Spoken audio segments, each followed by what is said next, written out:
Con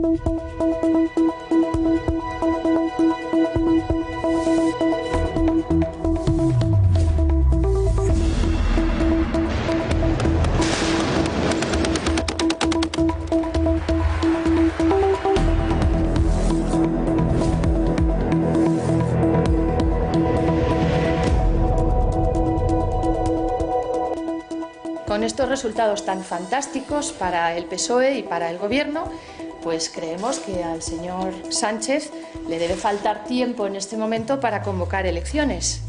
Y creemos que si no lo hace de manera inmediata es porque no se los cree ni él. Buenas noches. Llega el chef Tezanos, segundo barómetro del CIS bajo el gobierno de Pedro Sánchez.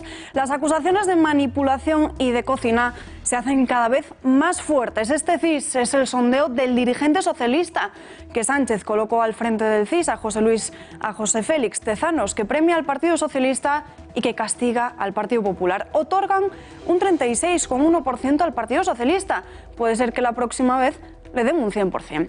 Parece que no se han tenido en cuenta los escándalos en torno a las filas del gobierno, ni la tesis doctoral de Sánchez, ni el pacto con Podemos, ni la búsqueda de apoyo de los nacionalistas, separatistas y proetarras, y mucho menos las polémicas de sus miembros, como Dolores Delgado, Pedro Duque o Isabel Celaá. Para la mayoría de los ciudadanos hay demasiada crispación política y el CIS, Tezanos, o mejor dicho, Pedro Sánchez, achaca al Partido Popular y lo pone al nivel del separatismo. ¿No será, señor presidente, que la crispación se genera con la inestabilidad? Como dicen el Partido Popular, si las filas socialistas confían plenamente en estos datos, que convoquen elecciones. Pero saben que no son verdad, son conscientes de que se han pasado de cocción y han puesto el fuego demasiado alto y que si van a las urnas igual salen escaldados. Más noticias en nuestro sumario.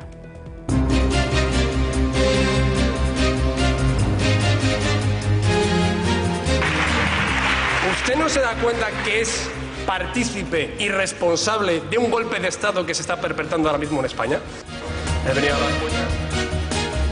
Por estas palabras de Casado, el Partido Socialista rompe con el PP. Después de exigir que rectificase, que pidiese perdón y que lo retirase, Pedro Sánchez decía que no tenía nada más que hablar, que la relación estaba rota. Aunque eso sí, los que han rectificado han sido los propios socialistas. Aseguran que la fractura es con Casado, no con los escaños del PP.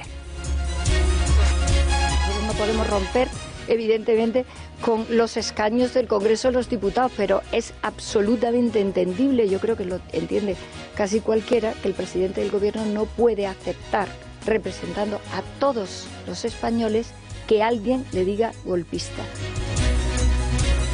Las comunidades se preparan ante el caos del impuesto de las hipotecas. Hoy el presidente del Tribunal Supremo ha pedido perdón por el lío judicial. Carlos Lesmes ha entonado el mea culpa, reconociendo al mismo tiempo que no se ha gestionado bien la sentencia. También ha negado haber recibido presiones en la institución por parte de entidades bancarias para limitar los efectos del fallo. Lamentablemente no lo hemos gestionado bien, se ha producido un daño, se ha producido una desconfianza indebida en el alto tribunal y no puedo más que sentirlo, sin ninguna duda, lo sentimos todos. Rodrigo Rato ingresa en prisión minutos antes de la 1 de la tarde. El expresidente de Bankia ha entrado en esta cárcel de Soto del Real para hacer frente a la condena de 4 años y medio por las tarjetas Black. Ha roto su silencio atendiendo a los medios de comunicación que allí se encontraban esperando. Pide perdón a la sociedad y reconoce todos sus errores. En primer lugar, quiero decir que acepto mis obligaciones con la sociedad, que asumo los errores que haya podido cometer, que pido perdón a la sociedad y a aquellas personas que se hayan podido sentir decepcionadas. En página de empleo, el paro en España ha caído en el tercer trimestre por debajo del 15%, por primera vez desde finales de 2008, hace una década. El tirón del sector servicios por el periodo estival explica una vez más las cifras. Así se desprende de los datos de la encuesta de población activa, números que analizaremos en unos minutos con un experto. Creo que la situación del empleo en nuestro país se mantiene en unos niveles de precariedad, de temporalidad, que son absolutamente insoportables, especialmente para los jóvenes y para las mujeres. La reina Sofía vuelve a mostrar su amor por el arte. Lo ha hecho presidiendo la 33ª edición de los premios de pintura BMW en el Teatro Real de Madrid. El galardonado de esta edición fue el pintor Santiago Ibáñez por su obra Retrato fallido de Lorca, una obra en la que mezcla informalismo y figuración para acentuar la magnitud del personaje.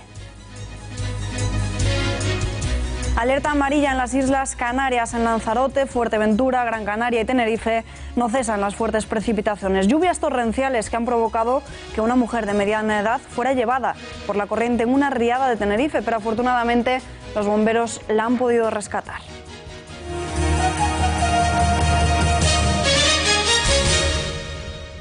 Victoria del sector del taxi. Ha aprobado el decretazo anti-VTC que amenaza el futuro de estas compañías como Uber y Cabify.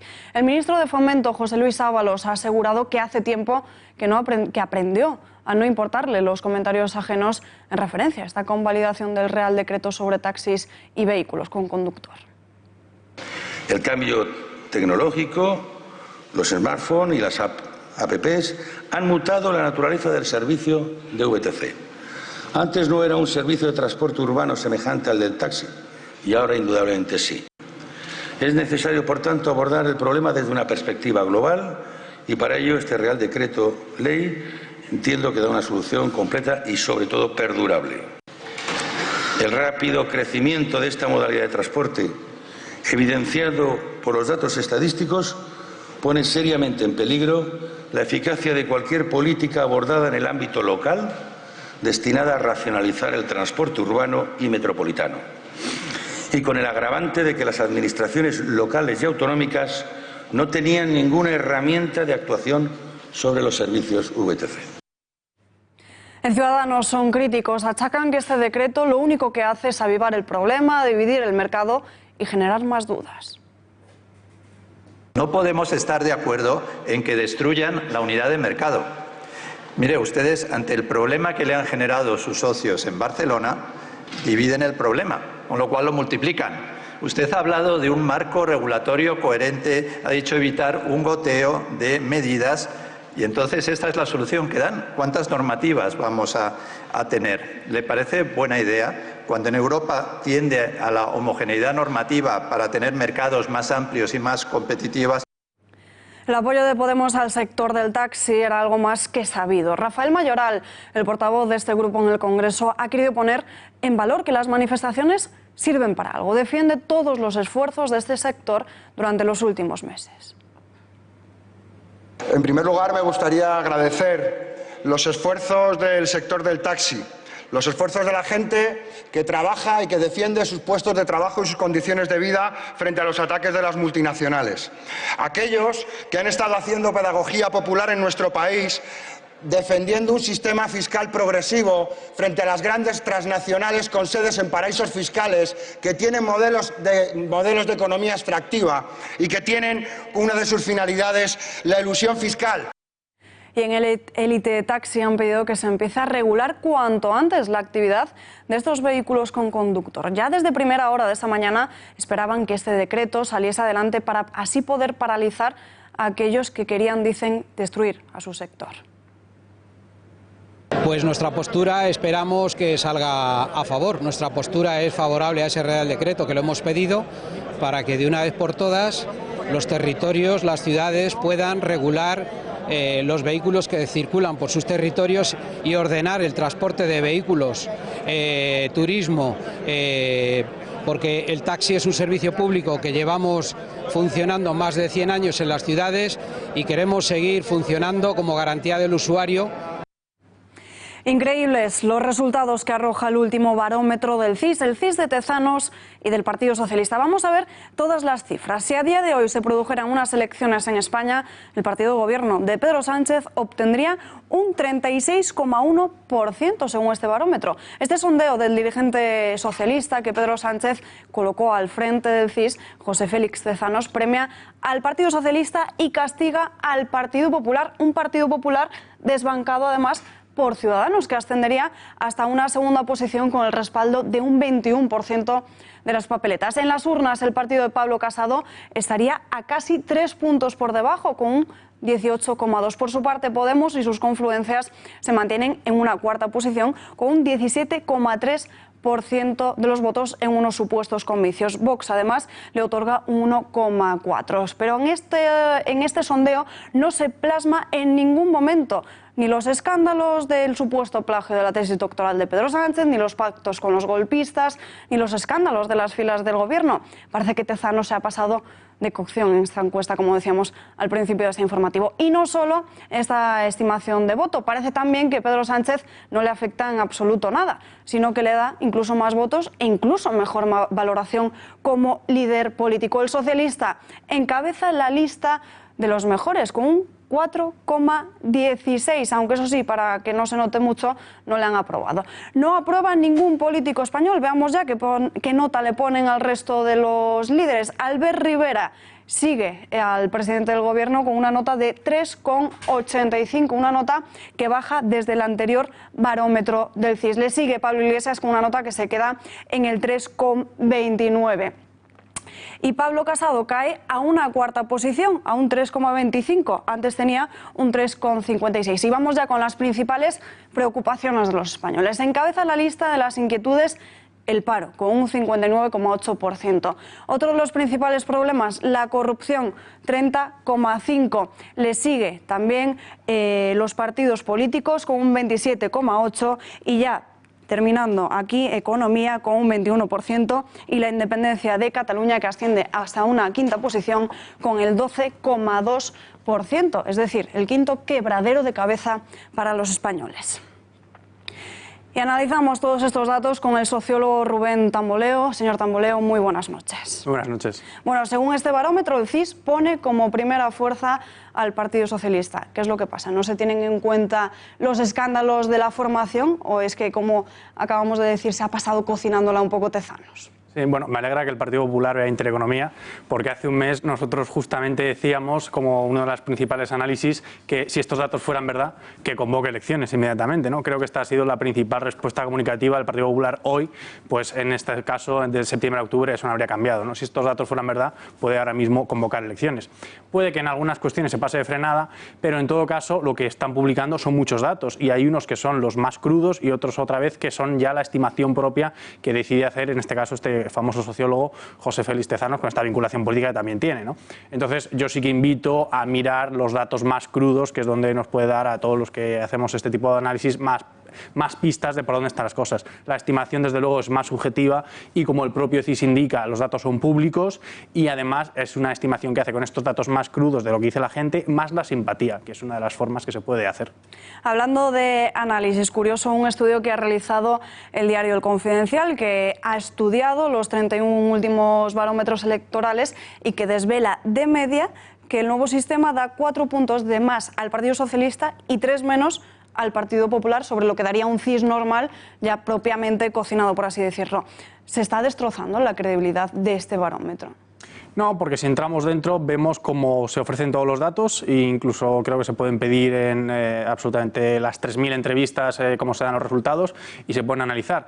Lo que se hace aquí es que efectivamente hay cambios significativos en lo que hacen de la estimación y no nos podemos quedar solo con la estimación, especialmente quienes quieren ir al detalle. Esta estimación no es solo la simpatía, sino que además es una especie de proyección de una estimación de participación. Que tú muestres una simpatía por el Partido Socialista, que está ahí, además del voto directo, no significa que luego vayas a votar. Es una estimación muy optimista de que toda esta gente que siente simpatía por el Partido Socialista, además, si se convocan elecciones, sean estas cuando sean, van a ir a votar por el Partido Socialista. Entonces, estima una alta participación entre todos los que Pedro Sánchez le parece el más simpático. Menciona usted la simpatía. ¿Hay una mejor aceptación social de decir, soy de izquierdas? Eso por supuesto, pero en cualquier caso estamos viendo como no hay un efecto Pablo Casado, valores como la juventud, el reformismo, estar en consonancia con algunos líderes europeos, como el presidente de Austria u otras personas, de momento parece que los datos no le dan a Pablo Casado, que está siendo uno de los peor valorados. no le dan a Pablo Casado, pero sí en este barómetro se cuela Vox, como estamos viendo en anteriores sondeos. ¿Cómo valora este fenómeno del partido Santiago Abascal, que está tan en boca de los principales líderes políticos? Pues tanto el fenómeno de Vox como el resto lo vamos a ver ahora especialmente en las próximas elecciones. Son las elecciones en Andalucía, están muy cerca ya, es solo un mes y un poquito más. Entonces estas elecciones son las que nos van a dar la pista. Vox, por ejemplo, se la ha jugado decidiendo asistir a estas elecciones. Si en estas elecciones saca muy poco porcentaje de voto, donde la representación además la va a tener muy difícil, es donde nos va a dar la idea, antes de este escenario de grandes convocatorias electorales, municipales, autonómicas, europeas, es donde nos van a dar la idea de por dónde de verdad van las cosas. Porque aquí al final todos tenemos sondeos, encuestas, unas cocinas, otras, pero al final va a haber unas elecciones muy importantes como son las andaluzas, que hace casi 4 años ya marcaron bastante con la irrupción de Ciudadanos, por ejemplo, que entraba y luego entró al gobierno, entró a apoyar el gobierno finalmente de Susana Díaz, que no dentro del gobierno. Todas estas cosas, pues todo eso van a dar pistas en la competencia entre Ciudadanos y Partido Popular, y ahí es donde también estaría Vox a ver cómo va, si es verdad un fenómeno o si puede finalmente asentarse de alguna manera. Volvemos a este barómetro del CIS. 9 de cada 10 encuestados consideran que la crispación política es demasiado. Podría deberse a una poca estabilidad del gobierno o, como achacan desde este barómetro, es por culpa del Partido Popular y del separatismo. Sí, la verdad es que la pregunta ha sorprendido porque era una de las novedades que se pueden incluir, ¿no? También en este barómetro lo que están pidiendo desde precisamente Podemos es que vuelva a haber preguntas sobre el rey, que echan de menos, y sin embargo han decidido venir con esta pregunta. Pues efectivamente en esta pregunta colocan en el centro político mucho más a Ciudadanos y a Albert Rivera y a Pedro Sánchez con el Partido Socialista que tanto a Podemos como a Pablo Iglesias y al Partido Popular con Pablo Casado, que serían los que están en los dos extremos. Pablo Iglesias con Podemos y Pablo Casado con Partido Popular serían los que lo colocan en los extremos, y especialmente en los extremos de la crispación, y la gente, según estos datos, lo que pide es que no haya tanta crispación, lo responsabiliza más a Pablo Iglesias y a Pablo Casado y luego a todos en general. Podemos es uno de esos partidos que quiere que se introduzcan, como bien decía ahora, preguntas en este barómetro sobre monarquía, pero sin embargo luego vemos que los problemas en torno a la monarquía es uno de los que menos preocupan a los españoles. Sí, es uno de los que menos preocupa a los españoles, y si menos preocupa, pues es una de las razones para las que puede no estar ahí. O sea, pero esos son siempre criterios arbitrarios. En cualquier caso, ya son 3.000 entrevistas, pues esto es una cuestión siempre, cuando se hacen este tipo de cuestionarios, de que son muy caras, de que duran mucho tiempo también, de que son presenciales, tienes a la gente y tienes que decidir de lo que preguntas y de lo que no. Entonces es razonable que esas preguntas puedan no estar. Y desde luego este clima político es un clima especial, no lo hemos vivido en otras épocas, o hacía bastante que no lo vivíamos, en tiempos de mayorías absolutas, por ejemplo, se vivía bastante menos. Pues ahora, como está todo tan ajustado, hay esas peleas dentro del centro derecha, entre el centro derecha y el centro izquierda, todas esas cuestiones, eso hace que la crispación esté en aumento y que esa sea una de las preguntas interesantes. Pues señor Tamboleo, muchísimas gracias por analizar todos estos datos. Muchísimas gracias. Buenas noches. Y en el Partido Popular no se creen estos datos, instan a Pedro Sánchez a que si él sí lo hace, pues que convoque elecciones de una vez y así rompa con la debilidad parlamentaria de sus 84 diputados.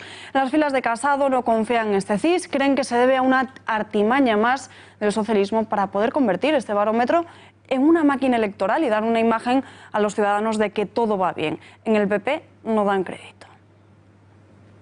Con estos resultados tan fantásticos para el PSOE y para el Gobierno, pues creemos que al señor Sánchez le debe faltar tiempo en este momento para convocar elecciones.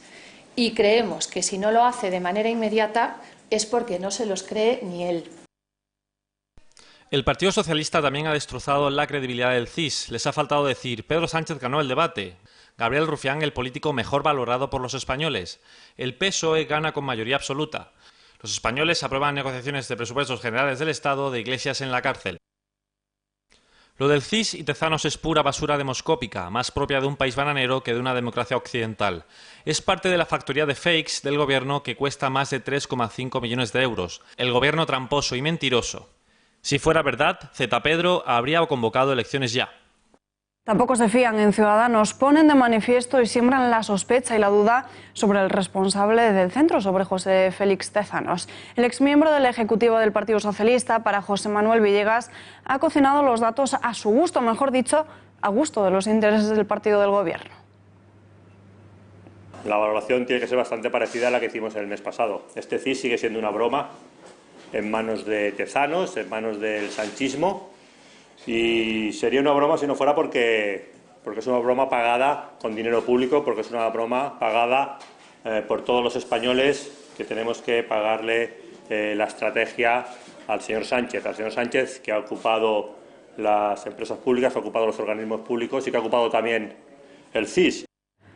Y a pesar de que en la bancada socialista se muestran satisfechos con estos datos sobre su partido, hay quien no lo está con ellos. H. Bildu dice que el Partido Socialista les está decepcionando mucho y que no van a tener su respaldo en la Cámara Baja gratis. ¿A quién eliges? ¿A Pedro Sánchez? Continúa la polémica por las palabras de ayer de Pablo Casado, cuando acusaba a Sánchez de ser partícipe y también responsable del golpe al Estado que estaban realizando los separatistas. Hoy el líder popular ha intentado corregir sus palabras. Dice que no era una acusación directa, sino que lo decía entre interrogaciones. Ayer Sánchez amenazaba con romper todo tipo de relación con la bancada azul si Casado no retiraba sus palabras. Hoy la vicepresidenta del Gobierno, Carmen Calvo, también ha cambiado un poco de discurso. Solo rompen con Casado, no con el Partido Popular ni con los escaños de este en el Congreso de los Diputados. Como saben, lo de ayer fue un debate demasiado crispado. El Gobierno exige que Sánchez pida perdón, pero él no lo hace. Incluso critica la piel fina del Gobierno. Ya lo hizo ayer y hoy lo vuelve a hacer. Solicitan que Sánchez no se haga la víctima, cuando fue él mismo cuando en numerosas ocasiones realizó calificativos desafortunados a Mariano Rajoy. Vamos a escucharlo todo. Lo repito, un golpe al Estado. ¿O qué es si no cumplir la Constitución, no cumplir el Estatuto, ir contra el Código Penal? ¿Qué es si no? Lo que digo es que, por supuesto, que yo no rompo relaciones con nadie más que con los independentistas y con Bildu. Con Bildu las rompí hace muchos años, hasta que no colaboren en el esclarecimiento de los 376 asesinatos impunes de la banda terrorista etarra, que ni han condenado ni están ayudando a esclarecerlos. Y con los partidos independentistas se han roto relaciones desde que perpetraron, y lo repito, un golpe al Estado, que es lo que dieron exactamente el año pasado, y todavía no hemos recuperado ni la convivencia, ni la prosperidad, ni la legalidad en Cataluña. Entonces yo, sinceramente, lo tiene muy sencillo, que rompa relaciones con los independentistas y con los batasunos. Yo con el Partido Socialista nunca romperé relaciones. Es muy difícil para el presidente del Gobierno poder hablar, lo cual debería ser normal, cuando el líder de la oposición se dedica a decirle golpista. ¿Usted se lo imagina esto como cosa normal en cualquier Parlamento de Europa? Muy difícil para el señor Casado, después de lo que ha dicho, delante de todo un país, poderse relacionar con un poco de decencia y de respetabilidad con el presidente del Gobierno.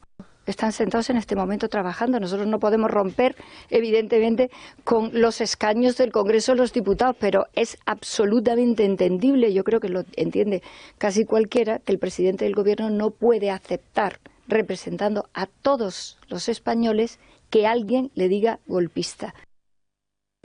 Que el Gobierno tiene la piel muy fina para la oposición, que haciendo su papel le dice ponga orden en Cataluña o si no usted estará siendo responsable de lo que está pasando allí.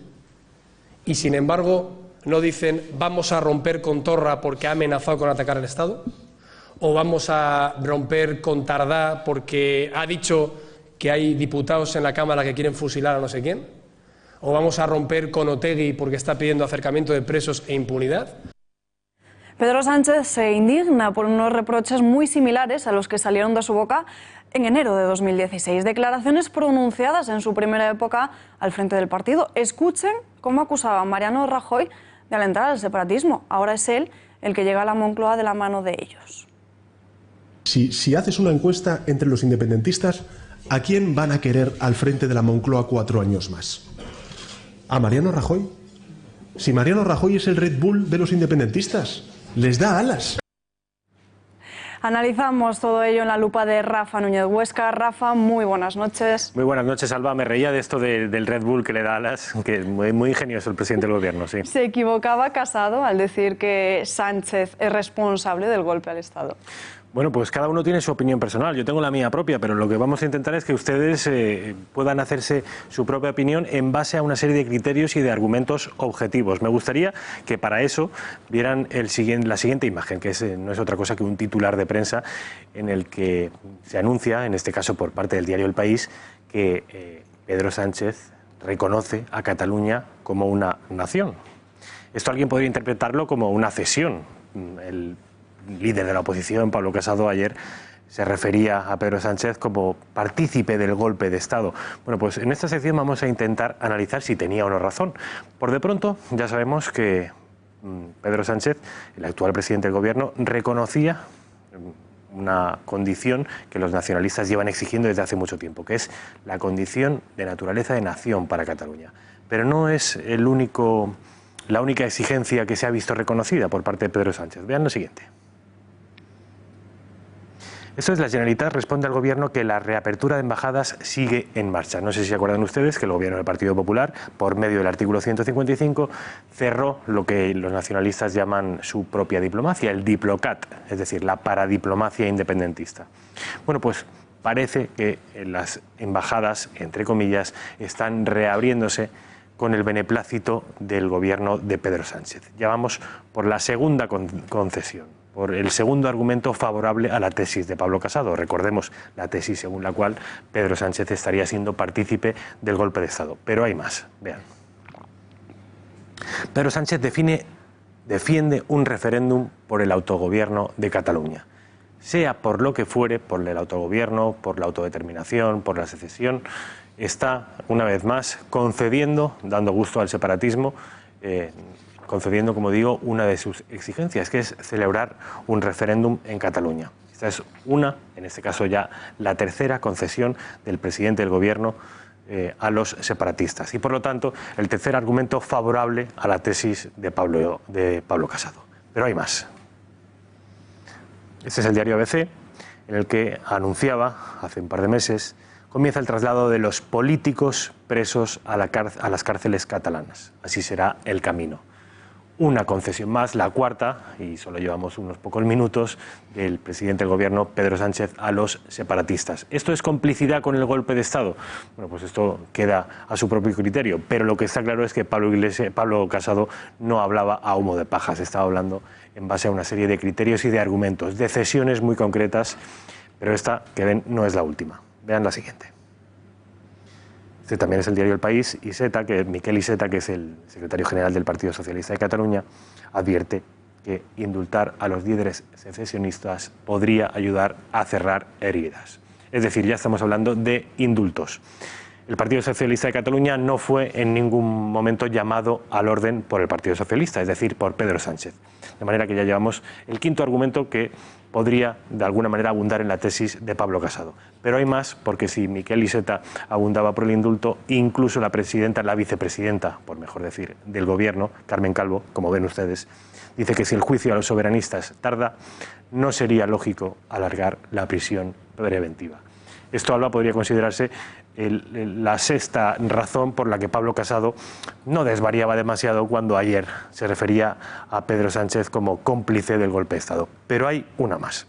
Una más, además, que cronológicamente es la última. Se produjo ayer en el mismo pleno del Congreso de los Diputados, donde Pablo Casado acusaba, como digo, al presidente del Gobierno de complicidad con el golpe.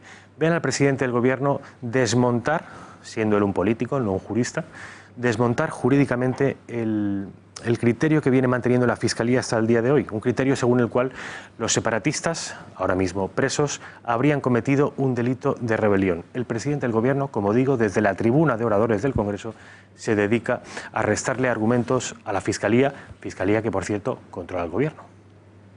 En 1994, el señor Trillo, entonces diputado del Grupo Parlamentario Popular, hizo una propuesta de modificación, una enmienda de modificación en la que decía que la rebelión, que el delito de rebelión, que es inherente a un supuesto golpe de Estado, se tiene que dar por militares o por civiles armados a la orden de militares. Bueno, Rafa, parece que ha pasado de doctor a jurista, ¿no? Doctor jurista, él no es economista, él no es jurista, él es economista. Y además es, como saben ustedes, doctor, teóricamente, doctor en economía, pero parece que también sabe de leyes, además de política. Lo que está claro, Alba, es que, como han visto los espectadores, a Pablo Casado no le faltaban razones a la hora de referirse al presidente del Gobierno como cómplice con el golpe de Estado. Hemos visto aquí en un par de minutitos 7 razones contundentes, la última de las cuales la vimos ayer mismo en el Congreso, para, como decía Pablo Casado, referirnos al presidente del Gobierno como cómplice con un golpe de Estado. Y seguramente se nos quede alguna en el tintero. Gracias, Rafa. Gracias, Alba. Y el Tribunal Supremo abre juicio oral finalmente contra la cúpula del Procés. La Sala Segunda del Tribunal Supremo ha confirmado este jueves el cierre de la causa del proceso separatista contra los 18 líderes independentistas, entre ellos Oriol Junqueras, y ha abierto juicio oral contra ellos. A partir de ahora, las acusaciones disponen de 5 días para presentar sus respectivos escritos de calificación provisional. Empieza así la cuenta atrás para que la Fiscalía del Supremo acuse a los 9 de los procesados por el delito de rebelión. Este momento llega además en pleno empeño del gobierno de Pedro Sánchez por camelarse e intentar conquistar el respaldo de los grupos independentistas a los presupuestos. Es por ello que en algunas de las últimas manifestaciones públicas, como acabamos de ver en la lupa de Rafa Núñez Huesca, se ha dirigido a ir en contra de la acusación de rebelión, que según varios miembros del Ejecutivo. Y es que el Gobierno no descarta una reforma de este delito de rebelión, un delito que exoneraría a los golpistas encarcelados. La vicepresidenta no ha aclarado la postura oficial, pero sí que deja la puerta abierta a ver el momento en el que se está para saber si hay que modificar el Código Penal. No, es que un golpe de Estado requiere fuerza y requiere unos instrumentos de fuerza coercitivos absolutamente importantes. ¿Y una rebelión? Bueno, es que la rebelión es el formato básicamente de ese tipo, que nosotros no lo tenemos como tal, lo tenemos también en el sentido de la alta traición, que está incluso en la propia Constitución y que, por cierto, la alta traición es una tipificación muy específica que abarca, pues por ejemplo, mire usted, a todos los que formamos parte del Consejo de Ministros podemos ser, en ese sentido, autores de ese tipo de delito. Bueno, el presidente del Gobierno, Pedro Sánchez, recordó en el Pleno que el exministro de Defensa y exdiputado del PP, Trillo, defendió en 1994 que el delito de rebelión solo lo podían cometer militares o civiles armados. Unas palabras que han criticado hoy en Ciudadanos y que apuntan a que quieren suavizar y conquistar a los separatistas.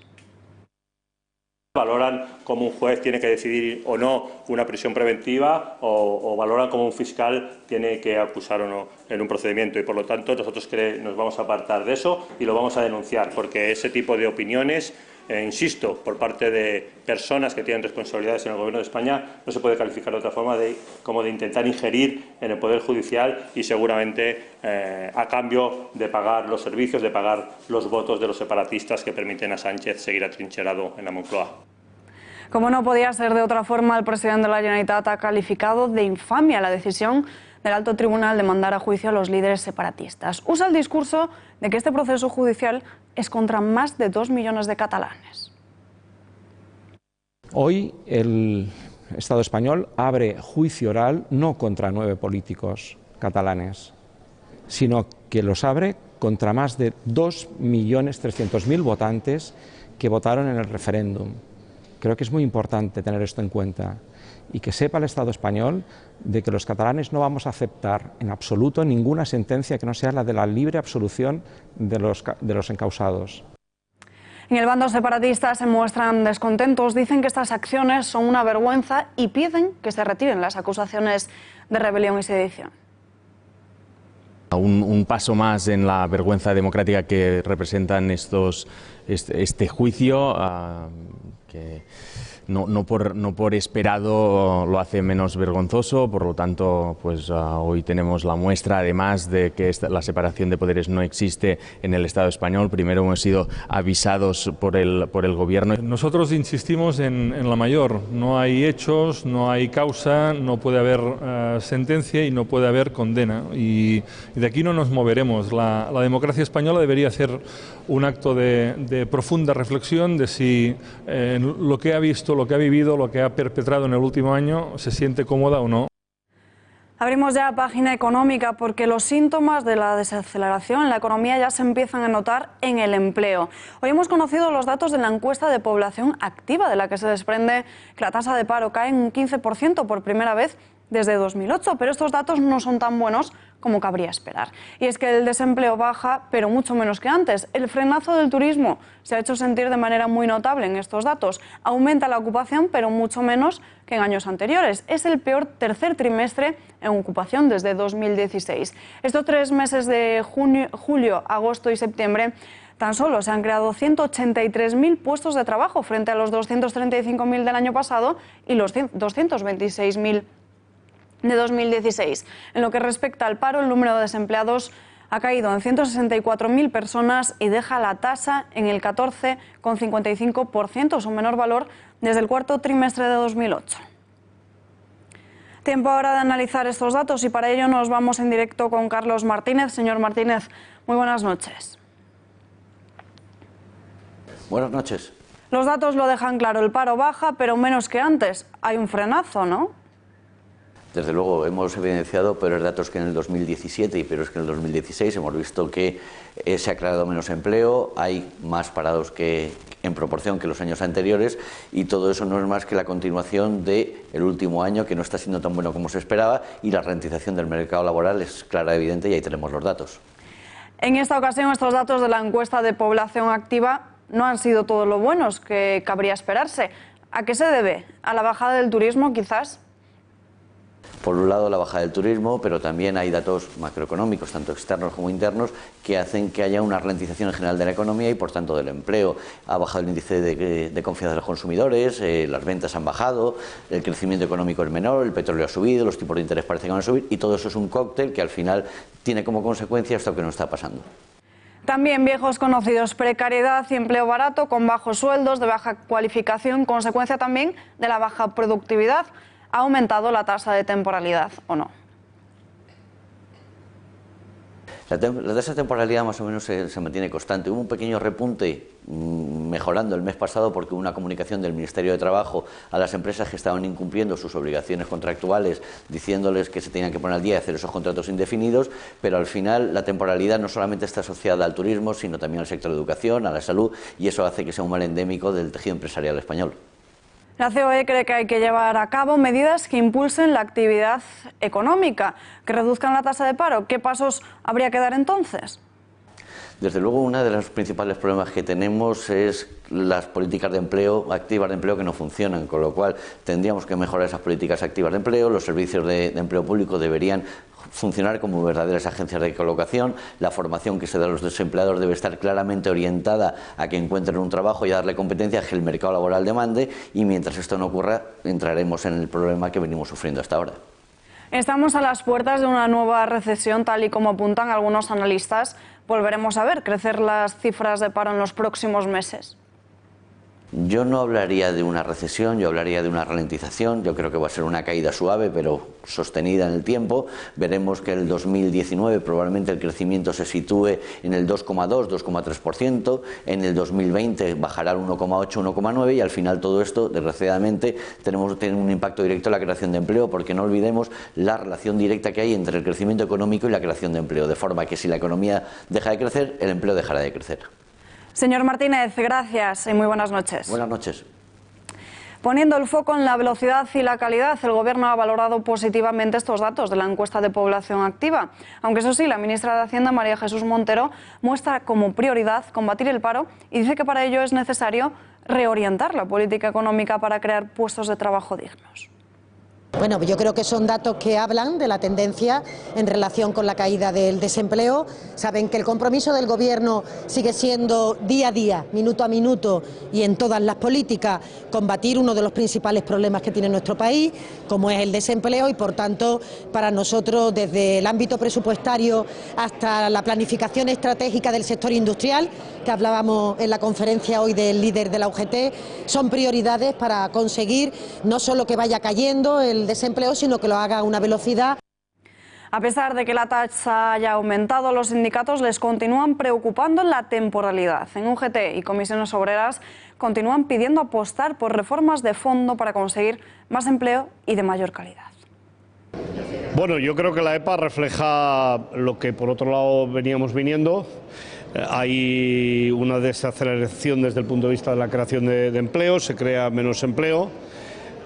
Pero a expensas de hacer un análisis más en profundidad, el paro juvenil sube, la precariedad sube y por tanto estos son elementos negativos. Creo que no solo hay que hablar del empleo que se crea, sino del que se deja de crear porque se trabajan jornadas de 9, 10 horas más a la semana. Creo que la situación del empleo en nuestro país se mantiene en unos niveles de precariedad, de temporalidad, que son absolutamente insoportables, especialmente para los jóvenes y para las mujeres.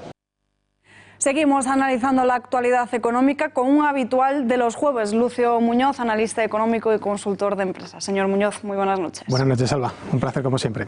El placer es nuestro. ¿Cuáles son las repercusiones para la economía y para los autónomos de subir la tarifa plana y endurecer las condiciones para acceder a ella?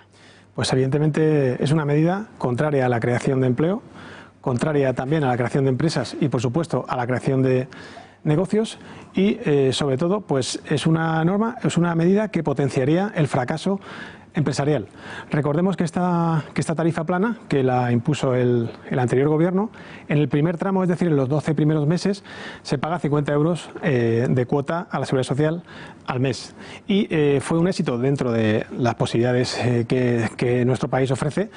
Pues fue un éxito porque ayudó a bastantes emprendedores a por lo menos pasar este primer año en sus proyectos empresariales. En este sentido, el Gobierno lo que pretende es subir la cuota de 50 euros a 75 euros en este primer año y, sobre todo, la segunda parte de la norma, que es vincular el acceso a esta tarifa plana, vincular el acceso a la tarifa plana con la permanencia, una vez terminada la tarifa plana, en el RETA y en el alta en la Seguridad Social, lo cual esta segunda parte de la medida es imposible implementarla. En este sentido es una contradicción total. El Gobierno aduce para implementar esta medida que el 70% de los autónomos, lo cual es cierto, el 70% de los autónomos, una vez terminada la tarifa plana, dejan el proyecto empresarial, es decir, fracasan, dejan su negocio. Si bien es cierto que esta medida lo que haría es subir ese 70%, es decir, potenciaría el fracaso empresarial. La conclusión es que es una medida totalmente recaudatoria y contraria pues al bienestar de los autónomos. ¿Está el Gobierno intentando engañar a los autónomos en tanto que tiene intención de subir las cuotas entre 18 y 49 euros al mes? Yo creo que sí, Alba. De hecho, creo que los ha engañado ya. El Gobierno, en principio, dijo que iba a desvincular la subida del SMI a las cotizaciones sociales, es decir, para que no subiera la cuota, a las bases de cotización, para que no subiera la cuota, y en base a la creación de un nuevo sistema de cotización. Este nuevo sistema de cotización parece ser que ya lo tienen básicamente diseñado y está estructurado en función de varios niveles. Es decir, estos varios niveles, como tú bien dices, pues van de una horquilla de una subida de los 18 euros hasta los 49 euros en la cuota mensual, en función de una serie de niveles de protección social que los autónomos no han pedido. El problema es que nadie garantiza que este nivel de protección social se lleve a cabo, pero lo que sí garantizan es la subida de la cuota. Y la conclusión también es que el 75% con este nuevo sistema de cotización de los autónomos, con este nuevo sistema, el 75% de los autónomos pagaría más. Estas dos medidas y otras anteriores que hemos tratado durante las semanas pasadas, lo que está claro es que son medidas que encauzadas en una particular guerra que ha declarado el Gobierno a los autónomos, y hay que estar muy loco para ser autónomo y votar al PSOE o a Podemos en las próximas elecciones. La única alternativa que tienen los autónomos, yo creo que es manifestarse como hacen otros colectivos. Ya sé que no pueden hacerlo, pero sería la única posibilidad para mejorar, no ya solo con este Gobierno, sino con todos. ¿Cuáles son las principales repercusiones que podría tener en la economía española que la Unión Europea rechazase los presupuesdos de Italia? En principio, el primer análisis que podemos hacer es en relación con los inversores. Los inversores suelen en los planes estratégicos de inversión que diseñan, suelen enfocar a España y a Italia como un indisoluble binomio. Es decir, suelen invertir en ambos países y a la hora de desinvertir también suelen desinvertir en ambos países. Es decir, invierten conjuntamente y desinvierten conjuntamente. ¿Qué quiere decir esto? Que el riesgo de un país, de Italia, por ejemplo, contagia a España y viceversa. En ese sentido, en relación con este primer análisis, tenemos que tener en cuenta también que se están produciendo dos hechos paralelos, aunque no idénticos.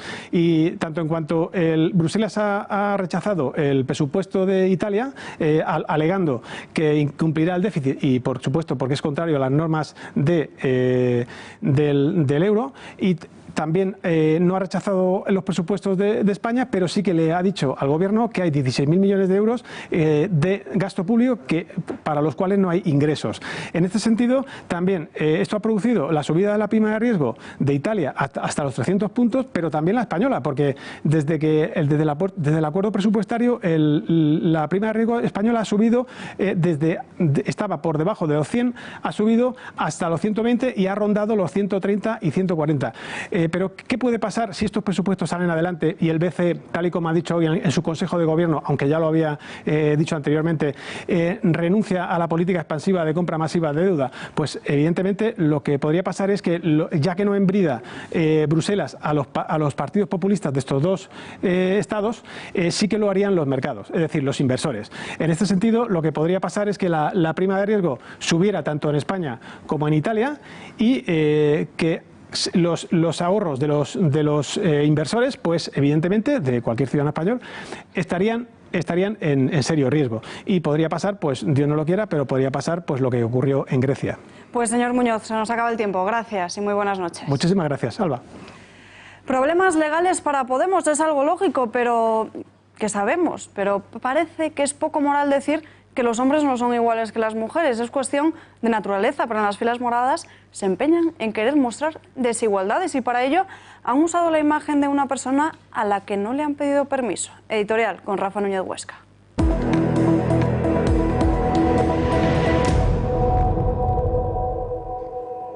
Este que ven es el cartel con el que Podemos Elche anuncia un taller dirigido a hombres sobre deconstrucción y despatriarcalización de masculinidades.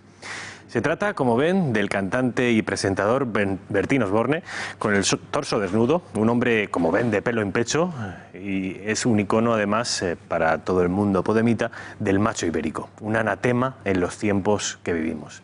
La masculinidad está censurada. Es uno de los objetivos predilectos de la corrección política.